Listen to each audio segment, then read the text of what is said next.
Members of the media, ladies and gentlemen, good afternoon to you all and a very warm welcome on this special occasion. I am delighted to be here today to share my thoughts on the occasion of the 90th anniversary of the Indian Air Force. It is indeed an important occasion for all air warriors as we reaffirm our commitment to protect the nation's sovereignty and integrity at all costs. We also pause to remember and pay tribute to our predecessors whose fortitude, vision and courage has allowed us to be counted amongst the best in the world. Recent events on the global landscape have clearly indicated that the presence of a strong military is imperative to ward off external threats through deterrence, and if deterrence fails, to neutralize those threats. Therefore, the armed forces in general and the Indian Air Force in particular will continue to remain a linchpin in the national security matrix, both as a coercive deterrent as well as a war-winning instrument. Over the years, the Indian Air Force has proved its capability across the entire spectrum of conflict, ranging from peace, no war, no peace, and conflict situations. Traditionally, wars were fought on the land, sea, and in the air. Today, newer domains of cyber and space are increasingly affecting the conduct of operations even in the traditional realms. To absorb these changes, the Indian Air Force is on a path of transformation so that we can fight and win tomorrow's wars. We are in the process of acquiring and operationalizing cutting-edge systems in our inventory.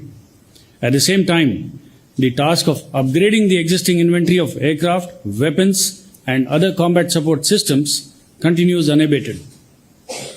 We continue to be actively deployed, while at the same time expediting the operationalization of recently inducted systems like the Rafale, the light combat aircraft, S-400 among others. Today, as I speak, the Indian Air Force continues to be ever vigilant and deployed. Our air defense elements are deployed 24/7, 365 days of the year to prevent any violation or transgression of our national airspace. Our SAWG units continue to be on alert, and our fighters are always on readiness to be scrambled in a matter of few minutes to counter any emergent threat. In the last 1 year, the transport and helicopter fleet has been extensively utilized to provide relief to our citizens during floods and other natural calamities across the country. Our helicopters played a pivotal role in rescuing trapped passengers from the Devgarh ropeway, as well as in containing forest fires in Kasauli and Sariska tiger reserves. Our C-17s flew 28 missions and evacuated over 2,800 citizens from Ukraine in the early part of this year. The Indian Air Force participated in Exercise Blue Flag in Israel, Exercise Udara Shakti in Malaysia, the Tactical Leadership Program in Egypt, the ALTC in UAE, and the recently concluded Exercise Pitch Black in Australia. We also hosted Oman for the Exercise Eastern Bridge in February this year. Participation in such exercises presents us with an opportunity to demonstrate our operational prowess and strategic reach while exercising with some of the best air forces of the world. Our focus has been on building indigenous capabilities and also upgrading our older equipment. We are totally in sync with the government's push towards Atmanirbharta, and in the next few years, we are looking forward to inducting the LCA Mark 1A, the HCT-40 trainers, indigenous weapons, and different radars. The light combat helicopter has been inducted into the Air Force yesterday, and I am confident that this helicopter will add teeth to the Indian Air Force's strike capability. We are fully committed to the development of the LCA Mark II and the AMCA. The induction of the C-295 is a step in the right direction and will boost Indian aerospace manufacturing ecosystem. We were also the first service to sign a contract under the IDEX program for counter-UAS systems. The Meher Baba 2 scheme has also been launched, and we hope to see significant progress in the domain of unmanned aerial systems. In line with our Honorable Defence Minister's vision of transforming the Indian Air Force to an aerospace force, we see space as a natural extension of the air medium, and we understand the need for exploiting this domain to the nation's advantage. Space-based assets significantly enhance the potency of air power, and therefore our strategy is to fully integrate our air and space capabilities to have a common picture of the aerospace medium and to enable optimum force application. Air power has the unique capacity of undertaking independent strategic operations as well as operations coordinated with sister services and other arms of the national security apparatus. We understand the imperatives of joint planning and execution in future wars and are keen on integrating the efforts of the three services. We believe that the model of integration that we adopt must be future ready. It must reduce the levels of decision making and capitalize on the strength of all three services. We need an organizational structure that is best suited for the Indian conditions and our geopolitical imperatives. We have recently updated and revised the doctrine of the Indian Air Force to keep it relevant. The next step would be to use our doctrines and well-trained manpower to evolve employment philosophies and concepts of operations. This would require joint planning and joint execution of plans. No single service can win wars on its own, and this holds good even for the future.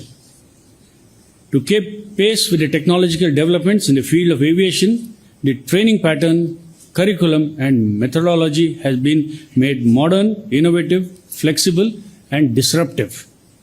I am confident that the benefits of the same would be reaped by the service and the nation in the future. Recruitment of air warriors under the Agnipath scheme has been streamlined, and 3,000 Agniveer Vayu will be inducted into the Air Force in December this year. The Indian Air Force takes pride in fostering an environment of sportsmanship and competitiveness.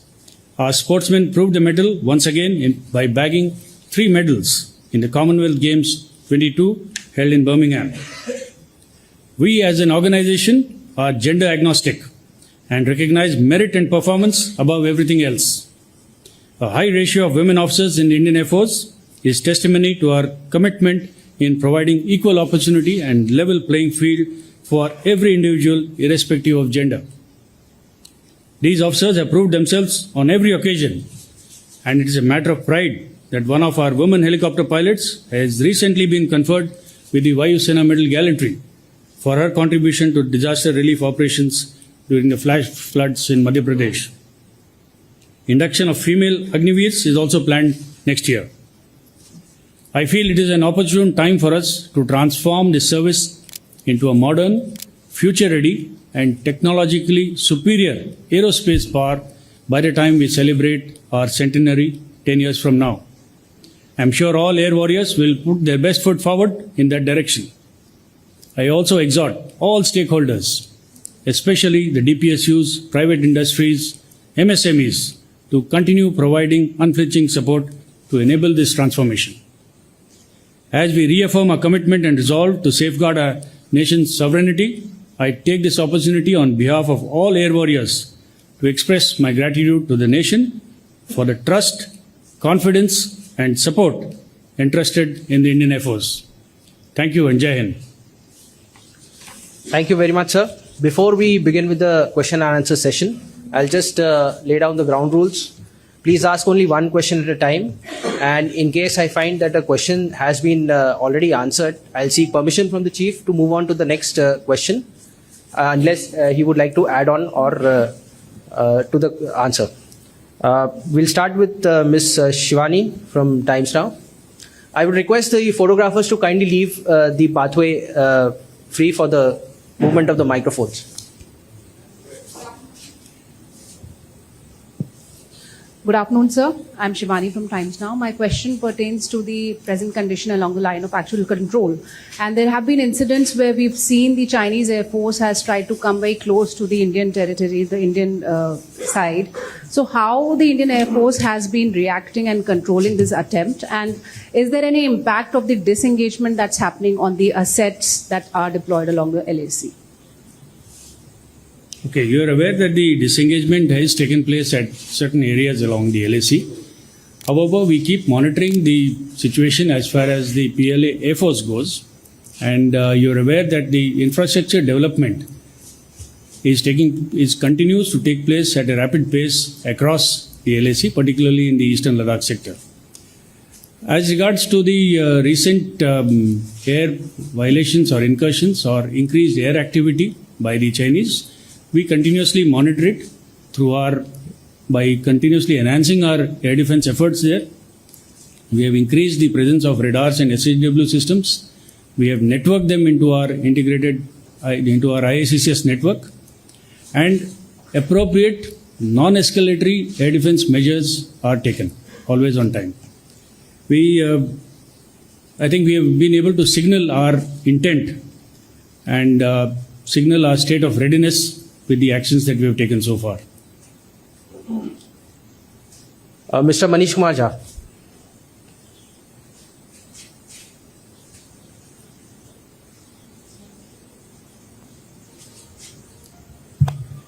Sir, good afternoon. Manish Kumar Jha from Financial Express. Sir, as you said, also the warfare is rapidly changing and is evolving on the unmanned system.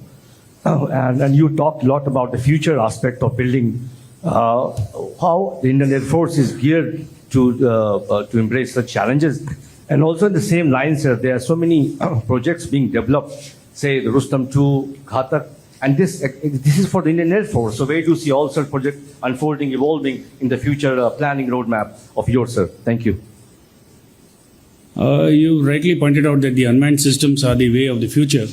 We are acutely aware of the requirement to induct not only all varieties of unmanned systems, but also to have adequate countermeasures against such systems which are being procured by our adversaries. The major programs that are in the pipeline are, of course, the procurement of the male class of UAVs, for which the Indian Air Force is the lead service. Also, the weaponization of the existing fleet of male UAVs, which will be undertaken as an indigenous effort. In case of the high-altitude, long-endurance HAIL UAVs, the Indian Navy is the lead service for procurement of this. When it comes to the counter-UAS systems, we have already contracted for a large number of soft-kill, hard-kill counter-UAS systems. We also have helped in the incubation of these kind of systems through the IDEX program. And we have a large number of, in fact, a large spectrum of counter-air systems, counter-UAS systems, which are in the pipeline. So, Mr. Ajit Dubey. Sir, yesterday there was this Iranian aircraft which had entered into our airspace, and you had activated your two Su-30s to chase it, and it shadowed them. Sir, now we have also seen now the S-400 air defense systems have also been operationalized, and they are in the Punjab sector. Sir, in yesterday's incident, were they also activated in case there was an emergency? No, the primary method of interception for any aircraft which may be suspected to be carrying or to be having an either an hijack situation or what we term as a rogue aircraft, the first way to intercept is with the help of fighter aircraft which are on readiness, so that you can signal to the pilots on board or anybody else who's taken command of that aircraft that they are being followed and they can be destroyed. Sorry, you were saying? Okay. So the as per the given standard operating procedure, the response was to scramble fighters, initially 2 of them from a base in Punjab, and thereafter another 2 followed this aircraft all the way till it left the Indian airspace. Mr. Jayant Paranwal.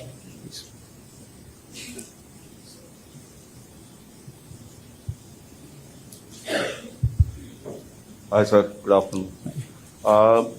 Regarding the fighter squadrons, you did say last year we won't be able to achieve 42 numbers. And you said that in 10, 15 years, maximum it will be 35 in numbers. How is the scenario going? And also, what is the production rate of LCA these days, which is also going to be major platform for our upcoming fighter squadrons? And is that satisfactory? Coming to the LCA induction, the IOC version of the LCA, we had already inducted all the fighters, 16 of them in the first squadron. The FOC version, we inducted about 14 of them, and the balance, including the trainers, should get inducted by end of this fiscal year. You're aware of our contract for additional 83 LCA Mark 1s. Apart from that, we are also committed to acquiring the LCA Mark 2s and the AMCA in future. The quest for getting a 4.5 or 5th generation MRFA aircraft continues. We have analyzed all the RFI responses. The ASQRs are being finalized. We were seeking more commitments from all the OEMs for ensuring the indigenous content and the Make in India provisions are adhered to by all the OEMs. So that is work in progress. So with all these inductions of probably 6 squadrons of the Mark II, the AMCA and the MRFA, I would still think that we will be at a state of about 35 to 36 squadrons by middle of next decade. Middle of next decade, that's right. Ms. Poonam Pandey. Sir मैं पूनम पांडे हूँ Navbharat times से। Sir अभी जब eastern Ladakh में कई बार ऐसा हुआ था कि चाइना हमारे काफ़ी करीब, चाइना के एयरक्राफ्ट काफ़ी नज़दीक आ गए थे और स्क्रैम्बल भी हमारे एयरक्राफ्ट हुए थे, तो उसके बाद ये बात हुई थी कि आपस में हॉटलाइन एयरफोर्स टू एयरफोर्स होगा, उसका क्या हुआ है सर? क्या आप डायरेक्ट बात होगी? क्योंकि जिस तरीके से कोर कमांडर लेवल मीटिंग हो रही थी, क्या उसमें एयरफोर्स को लेकर बात नहीं हो रही थी? और सर एक ये कि 51 स्क्वाड्रन जो रिटायर हुई है श्रीनगर बेस्ड, उसकी जगह पर अब क्या, कौन से एयरक्राफ्ट वहाँ डिप्लॉय होंगे? पहले तो है हमारे और चाइना के बीच कॉन्फिडेंस बिल्डिंग मेजर्स अभी भी तैनात हैं, एंड इसके तहत we ensure that none of the CBMs are violated. और अगर कोई CBM वायलेशन होता है तो we have now have an air force officer who represents us in the border talks with China. तो जो लास्ट बॉर्डर मैनेजमेंट टॉक्स हुए थे उसमें एक एयरफोर्स ऑफिसर भी शामिल थे, और ये जितने भी एयर वायलेशन केसेस हैं उसी मीटिंग के दौरान उनके साथ टेकअप किए गए हैं। फिलहाल कोई हॉटलाइन एस्टैब्लिश नहीं हुई है, but we will use the army hotlines for communicating any air violations. Coming to 51 squadron, ये it is a part of our draw down plan for the MiG-21 bison. हमारे पास 4 स्क्वाड्रन्स थे, उसमें से 1 squadron was due to be phased out this year, तो that was 51 squadron, and उसकी जगह पे we have moved a MiG-29 squadron into the Srinagar valley. Mr. Rajiv Ranjan. Sir Rajiv Ranjan, NDTV India. मेरा सवाल ये है कि वायुसेना दिवस जो है चंडीगढ़ शिफ्ट करने के पीछे क्या सोच रही sir?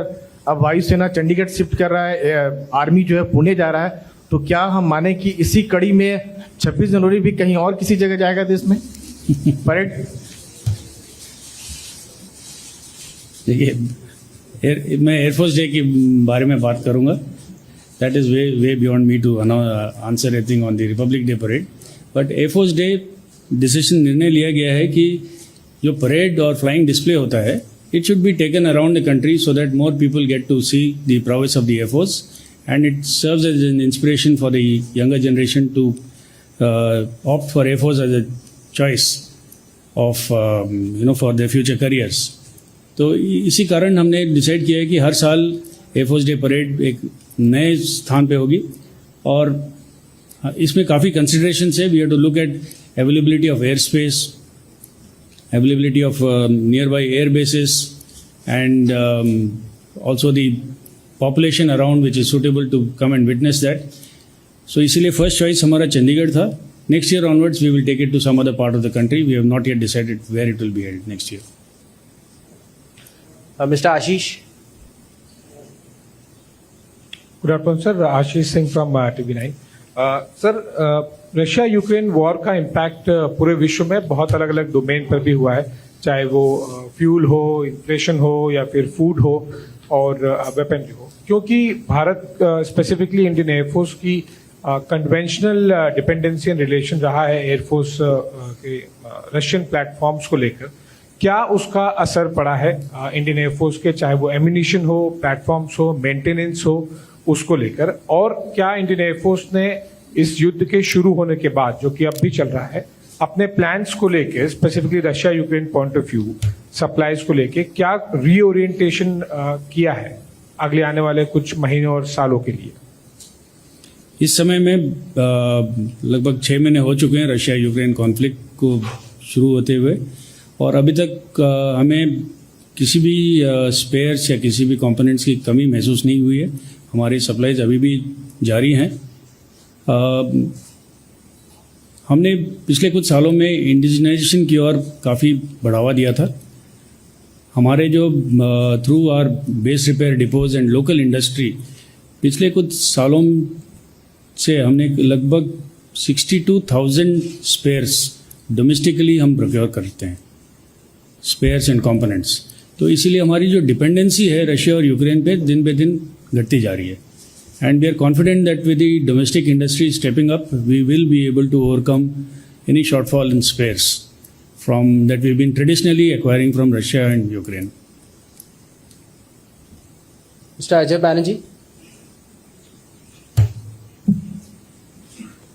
Afternoon, sir. Ajay Banerjee. Sir, I will stick to the word transformation which you used to describe that what you imagine in 10 years. Sir, what would be this transformation be in 10 years? Would you be a network force with the space assets? What will this transformation mean in terms of phasing out obsolete equipment? And how do you visualize the new equipment coming in? What sort of equipment will come in? Okay. Our focus will be firstly on retaining the cutting edge that we have in this region. Our focus will be to ensure that the Indian Air Force remains a power to reckon with. So towards this, all efforts are being made to ensure that the drawdown of equipment is being countered by robust procurement policies, innovations, and the ability to make good the shortfall through better use of technology and tactics. So in the long run, I think at the end of the 10 years or when we celebrate the centenary of the Indian Air Force, I think we will continue to remain as a major player in the world as a force, and we will be equipped with contemporary equipment at that time. So that is the way forward and that is the future that we see ourselves, where we are going to be. It is too long to be listed here, but I just made a mention about the fighter aircraft procurement. In terms of transport aircraft, I think we are quite satisfied right now with what we have got and the long-term plans in terms of the C295 coming in. In terms of force multipliers, the AEWC Mark II, that is on the Airbus 321 platform, the design and development should be completed in another 5 years, and 6 aircraft should join our fleet by end of this decade. In terms of other force multipliers, we are hopeful to add additional flight refueling aircraft to our inventory. We are looking at modern surface-to-air guided weapon systems of all caliber and all ranges. We are looking at newer radar systems, I-Star platforms. So like I said, the list is endless, but definitely it is not just purely in terms of hardware. We are also looking at innovation in terms of software, having robust networks. Our focus will also be equally shifted towards the cyber and the space domains. So acquiring of capabilities in these two domains will also continue. Mr. Mukesh Kaushik. Sir मैं मुकेश कौशिक हूँ दैनिक भास्कर से। Okay. Sir after ये PP-15 से disengagement के बाद Chinese spokes person ने कहा कि सिचुएशन अब भारत के साथ नॉर्मल हो गई है, लगभग नॉर्मल हो गई है। क्या आप उनके इस कंटेम्पलेशन से सहमत हैं, और अगर नहीं है तो वो कौन से बेंचमार्क हैं जिसमें आप कह पाएंगे कि नॉर्मलाइज हो गई है? 2 साल के इस पूरे एंटायर फेस ऑफ में क्या आपको कभी लगा कि फुल फ्लेजेड वॉर भी चाइना से छिड़ सकती है? जो बेंचमार्क की बात कर रहे हैं, हाउ टू जज whether situation is normal, I think the best benchmark would be to return to status quo ante and complete withdrawal from all the points all along the LAC. So that is the ideal situation that we would look for. ये जरूर मैं कहूँगा कि we continue monitoring through all our ISR efforts what are the developments which take place across the LAC, and जो हमारी तैयारी हैं in terms of infrastructure building, in terms of equipment, in terms of training and tactics, is a continued effort, irrespective whether we see any belligerence on the part of China or not. Mr. Abhishek Bhalla.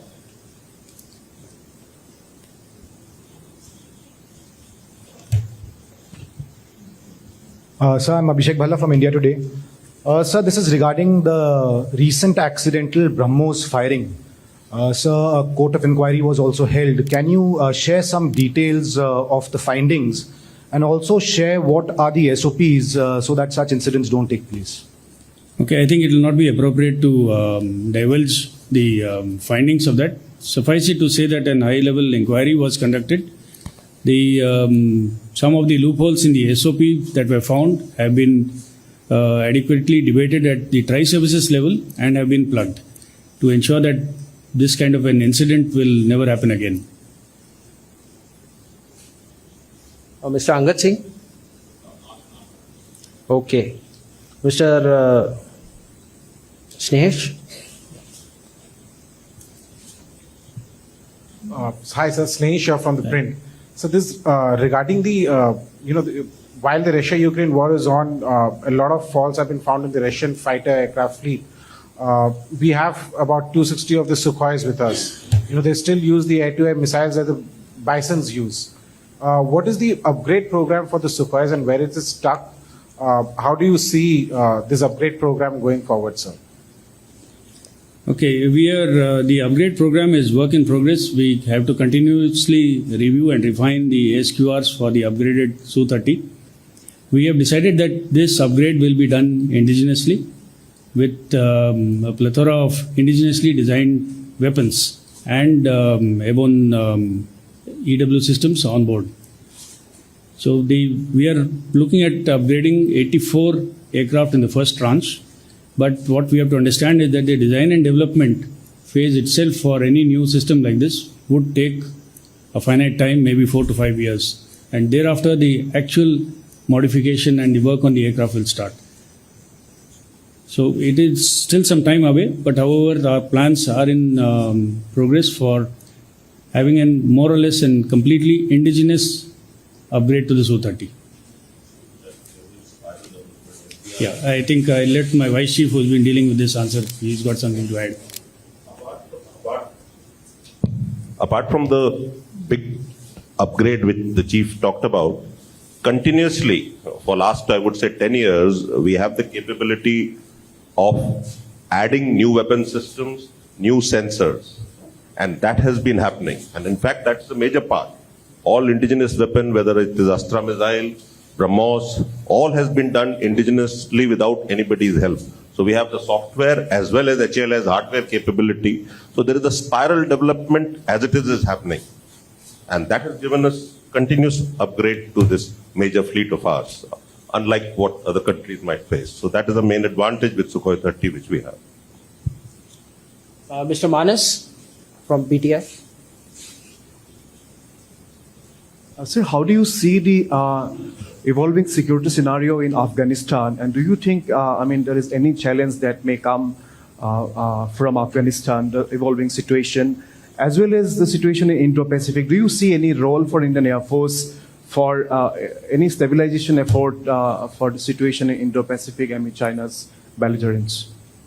Okay, when it comes to the Indo-Pacific, I think there are a lot of lessons to learn, and we continuously monitor what is happening in that region, particularly in terms of use of air power in maritime scenarios and use of multi-domain warfare, that is, or capabilities that are being exploited in that region. So we continuously monitor it, and we will continue developing our own tactics and our procurement plans based on what we see happening there. With respect to the near neighborhood of Afghanistan, from the Air Force point of view, I really don't see much of a threat. Mr. Neeraj Rajput.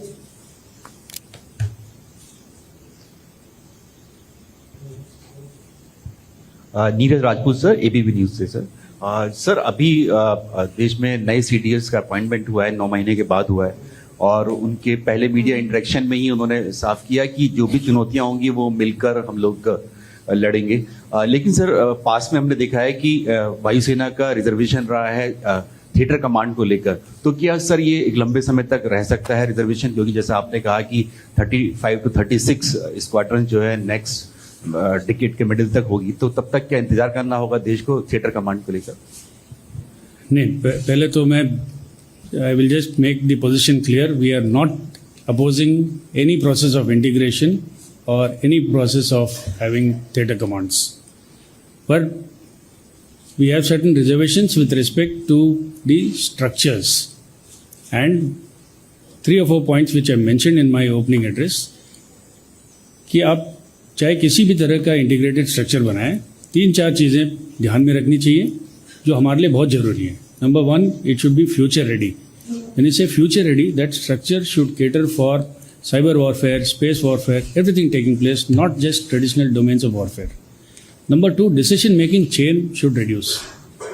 फिलहाल air force में decision making chain is 2 levels or at best 3 levels. We don't want that with this new structure, decision making chain is now, the number of levels are increasing. तो ये नहीं होना चाहिए.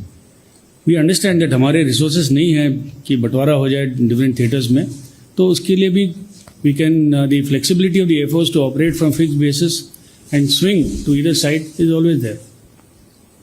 So we are fully supporting the integration process. It is only the methodology and the kind of structures that need to be future ready is what we insisting on.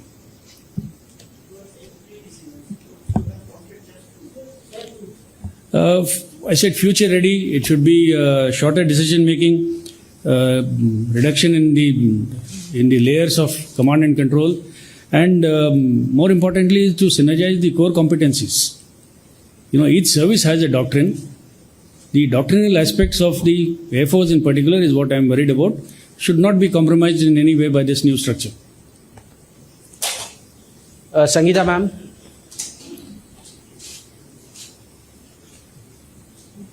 So Sangeeta Saxena from Aviation and Defence Universal.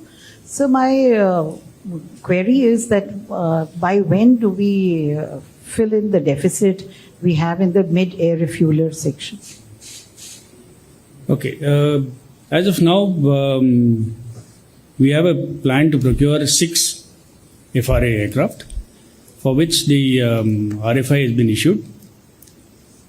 It may take some time for the entire procurement process to fructify, since we have enhanced the scope to include even used aircraft by the OEM. So he can provide us with a used aircraft modified for flight refueling. So therefore, since we have increased the scope to include FRA to used aircraft, they may take some time to do the benchmarking of the price and so on. In the interim, we have got the AON for wet leasing of the FRA aircraft for our training, and work towards that. The RFP should be issued shortly. Mr. Dinakar Perry. So Dinakar with the Hindu. Sir, in the last 2.5 years, you have had a huge tempo of operations, forward deployments in standoff, and with developments in Ukraine. Is there a major revision in your force planning? And because you talked of long-term modernization effort, and does the concept of 42 fighter squadron still hold good? Is there revision or reassessment on that front? See, the reassessment of our capabilities vis-a-vis the adversaries is a continuous process.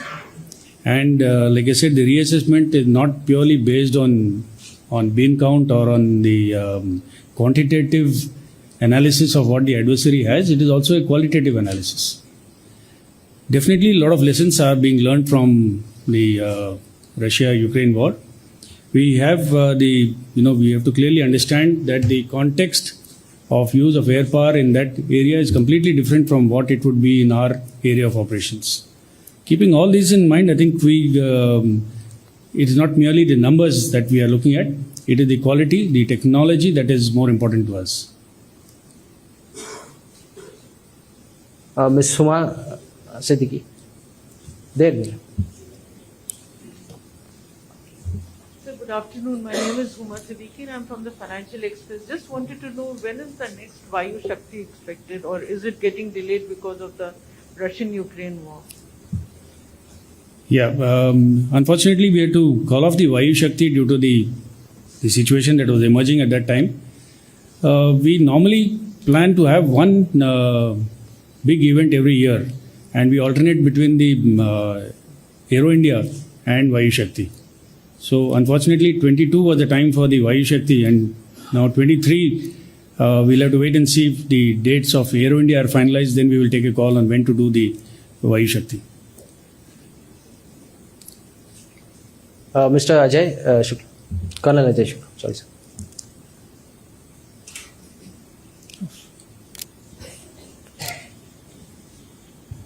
Good morning, Chief Sir. Congratulations on Air Force Day 2022. Some of what I am going to ask has been touched on, but you could treat it as a follow-on question to those. That's this question of 42 squadrons. It would have come as no surprise to you that so many questions come because of that. My question is, given the fact that you now have multi-role aircraft, you have so many force multipliers like refuelers and so on, have you ever thought about taking up a case to reduce this number of 42? It's just an embarrassment. It keeps coming up in every press conference. It's one of those things you can rely on implicitly. Or are you worried that the question that replaces it might be even more embarrassing? To be able to agree upon reducing the number of squadrons that are required or what are authorized for the Indian Air Force at this stage would be inappropriate to say that we are willing to accept what we've got now. The issue is, though, like I mentioned, that quantity does not really matter when it comes to conflict with the adversary, but quantity does matter when it comes to be able to spread across the large geographical area that we have to contend with. It is important when we have to have persistence. When I say persistence, we need to have strong air defense capability round the clock. With the given numbers, it might be impossible to maintain a 24/7 combat air patrol or an air defense watch right across from Sir Creek to Siachen and further to the east. So the numbers definitely are essential. 42 will remain. 42 will remain. Like I said, I know that it is a difficult goal to achieve in the next few years or maybe in the next decade or so. But we will review it only based on the situation that arises in our neighborhood. Based on the current situation, based on the mandate given to the Indian Air Force, I think it is essential that we need to build up the numbers.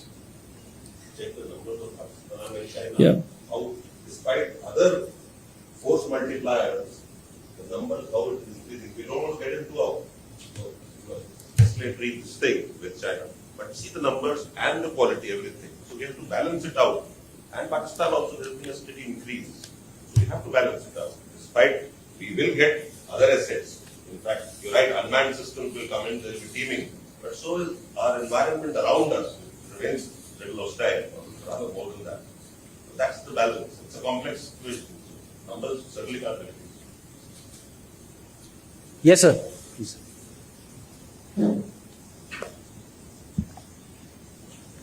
Good afternoon, sir, and greetings to you ahead of the 90th anniversary of the Indian Air Force.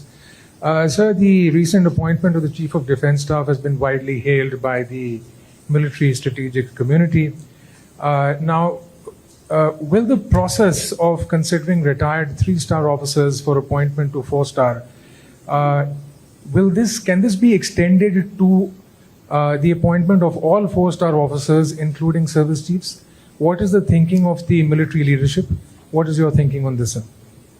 I think this is bordering on a bit political issue, and I will rather abstain from answering this. Can I have another question on a different subject? We'll circle back to you, sir. We'll just circle back to you. Ms. Palak Sharma.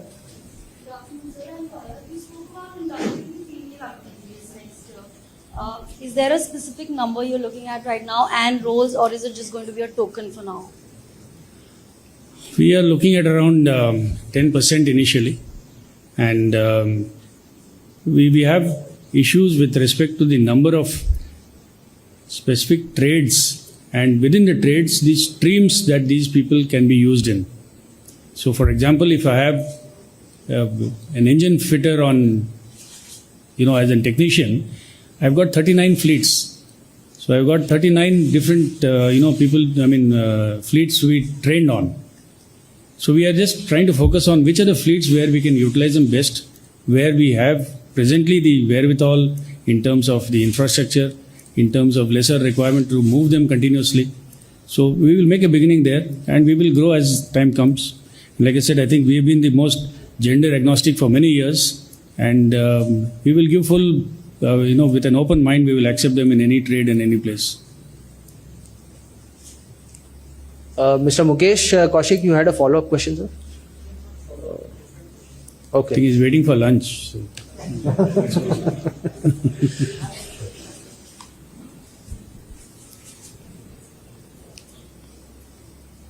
Good. So everybody is ready for lunch. Okay. Suddenly the hands come up. Okay, Mr. Rajat, if you have one.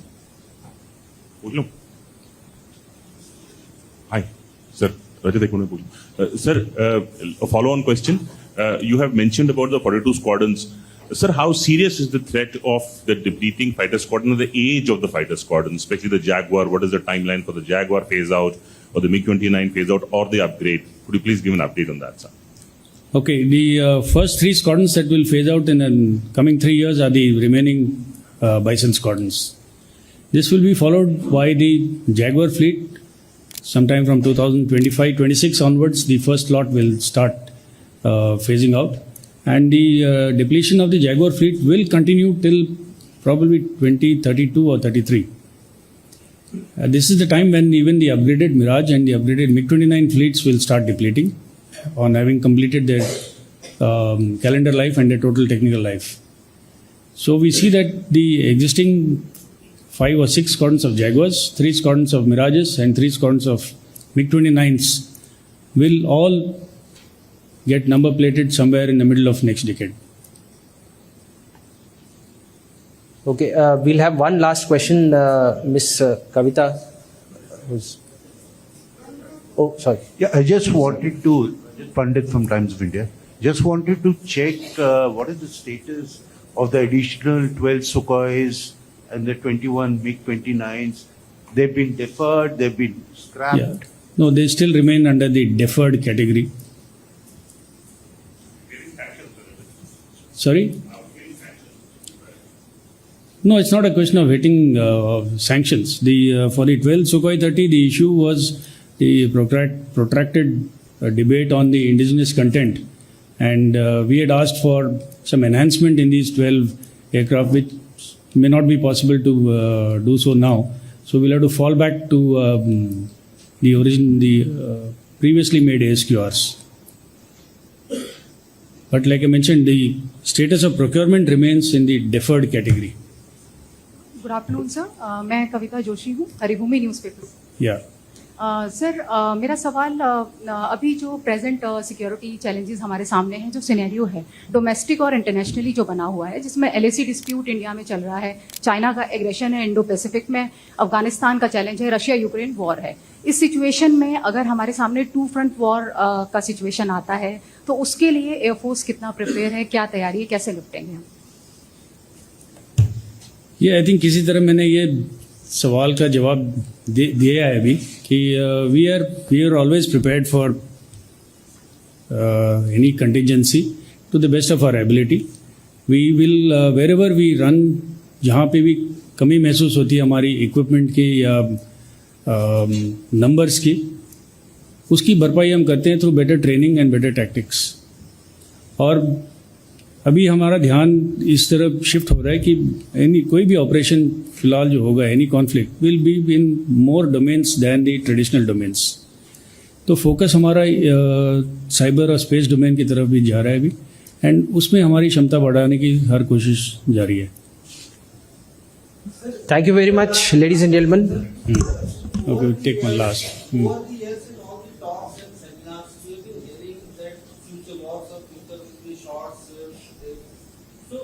Now with Russia Ukraine fighting for so so long, it's been over 6 months. Are we also looking at ThePrint and very long wars like this? And if yes, then how do we prepare for that? I think, there are various ways of saying future conflicts can be short, swift, high intensity.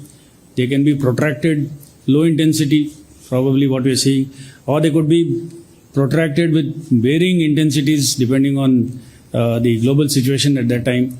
So predictability of this, of what kind of conflicts that we are likely to face, will be based on the continuously changing geopolitical situation around us. We are preparing ourselves for the worst case scenario always, which is a protracted and intense conflict. So we always prepare ourselves for such kind of a scenario. Thank you very much, sir. I take. I take on board your statement that the Air Force is on board with the Universal Command Council. Now, many generals and admirals and air marshals have written as commentators that one of the sort of arrangements that is being looked at is for the Air Force to get the Air Defense Command as well as one of the commands against China / Pakistan. And the question that has come up is in some of these commentaries that will the Air Force be able to take leadership of the Pakistan facing command or would it not be able to do so because it has a specialist role? What is your thoughts on this? Could the Air Force be in charge of a Pakistan-facing command and fight a full war with all the planning and so on? Of course. Simple answer is yes. Thank you. We will be able to take on the charge of an integrated command and not necessarily only against Pakistan, but we will be able to head the command. It's a matter of time, it's a matter of training, a matter of getting all the forces together. The idea is to have a joint planning process primarily, and we are well capable of handling that. Thank you very much, ladies and gentlemen.